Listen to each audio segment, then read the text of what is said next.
Hantengu is a short and skeletal man with a prominent brow ridge, lacking eyebrows and having a bump on his head and 2 curved horns. He constantly appears to be terrified and he has a kanji for fear on his tongue. His dark wavy hair is shoulder length with a low hairline, and he has weird ancient square nails. He wears a dark kimono with a split design and black hakama pants, and he has a pair of sandals on his crusty feet. In episode 3 of Demon Slayer's Swordsmith Village arc, we saw Hantengu get cut, and as this happened, he used his blood demon art for the first time.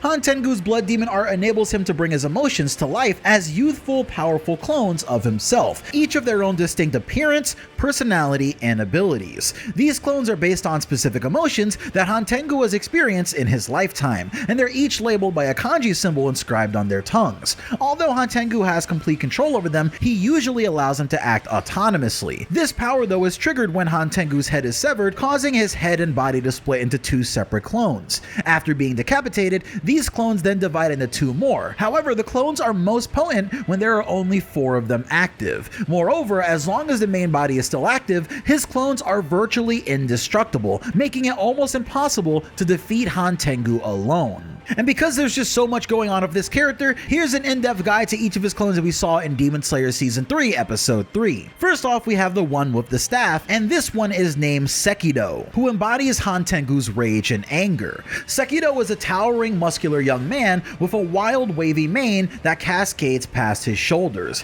His eyes, narrow and intense, bear the engraved kanji for upper rank and 4. 2 twisted horns jut from his forehead, and markings beneath his eyes lend his face a fractured, almost shattered look. His pointed ears and razor-sharp nails on each finger only add to the imposing air that he exudes, and it's rare to catch Sekido without an expression of irritation or outright rage. Sekido dons the same kimono as Hantengu, and the right half is covered in a striking arrangement of flowers and lines, while the left remains dark and unadorned. His ensemble is completed by a pair of dark hakama pants and Zori sandals, but one accessory that he always has in tow is his trusty staff, a staff specifically known as a kakara. But Sekiro's ferocious appearance and his staff are far from his only weapons. Thanks to his blood demon art, he wields the power of electrokinesis. Using his trusty staff as a conduit, Sekido can summon large lightning bolts that strike with an immense force, and we actually saw that in use in this week's anime episode when he strikes Tanjiro with red and blue lightning bolts. These bolts have a wide range and can knock out or even paralyze his foes in an instant, allowing him to take down multiple targets at once. However, there is a catch because Sekido's lightning can't pass through anything made from his own cells as a sort of natural defense that he has against his own lightning. Another one of Hantengu's clones, Karaku, personifies relaxation.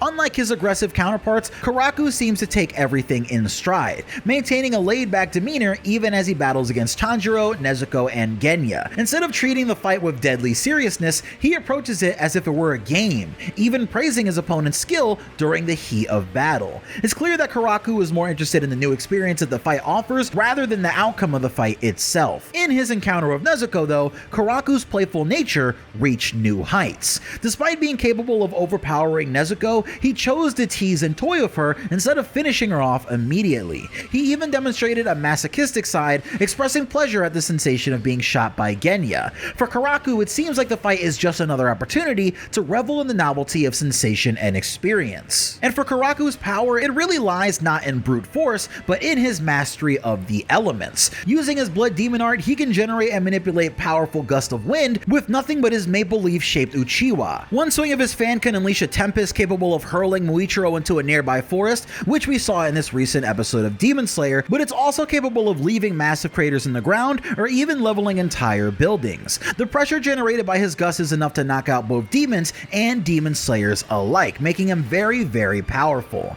Karaku's control of the wind is not just raw power, however, he can also use his ability to great tactical effect, sweeping the entire battlefield with gusts of wind that make it hard for his opponents to even move. But this power can be turned against him if his opponents can gain possession of his fan, as Nezuko proved when she used Karaku's own fan to blow him away. Despite this weakness though, there's no denying the awesome power of Karaku's aerokinesis. The third clone, Aizetsu, is a unique and intriguing manifestation of Hantengu's sorrow. Aizetsu's personality is one of complete dejection and negativity, negativity with a sour outlook on everything around him. However, despite this, he's still the calmest and most collected of all of Hantengu's different manifestations, showing a level-headedness that sets him apart from the others. Unlike Urogi and Karaku, who get easily distracted by fun, or Sekido, who becomes enraged at the slightest provocation, Aizetsu calmly and patiently analyzes his opponents, strategizing and assessing their abilities and weaknesses before making his move. Now, Aizetsu wields a powerful blood demon art known as spear projection, which enables him to launch thrusting attacks of his yari, or his spear,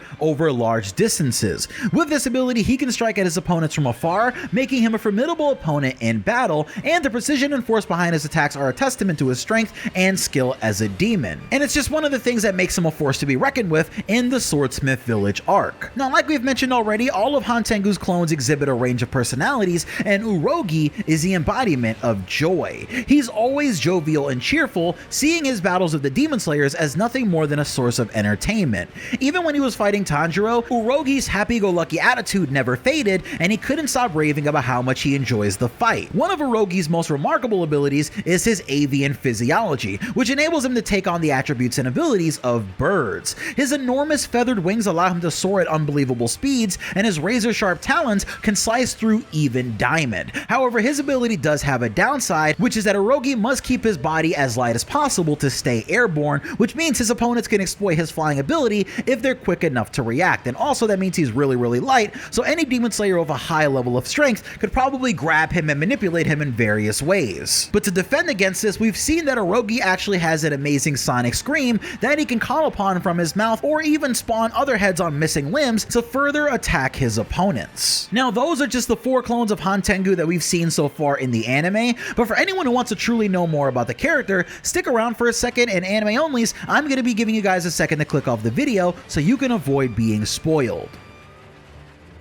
For anyone that stayed, here's the truth behind the other 2 manifestations of Hantengu that we haven't seen yet in the anime. One ability that the first clone Sekido has is actually the ability to absorb the other clones into his body to make one clone that has the powers and personalities of all 4 mixed into one entity. And this manifestation was incredibly powerful, being a massive issue for our Demon Slayers. The clone that I'm mentioning is named Zohakuten, and as the manifestation of Hantengu's hatred, this clone is as easily provoked as he is vengeful. He resents his enemies and those that he perceives as bullies, insulting and belittling them with his own foul language. He also appears to hold a strong allegiance to Muzan, as he only follows his orders. Despite his rage and contempt, Zohakuten is intelligent and insightful, able to discern his opponent's strengths and weaknesses really quickly. He possesses the ability to manipulate wood from the flora around him, shaping it into massive dragon heads, which you've already seen in the opening for the anime. He can use these to bite, swallow, and crush his targets, and he can also create branch whips to lash out at his foes.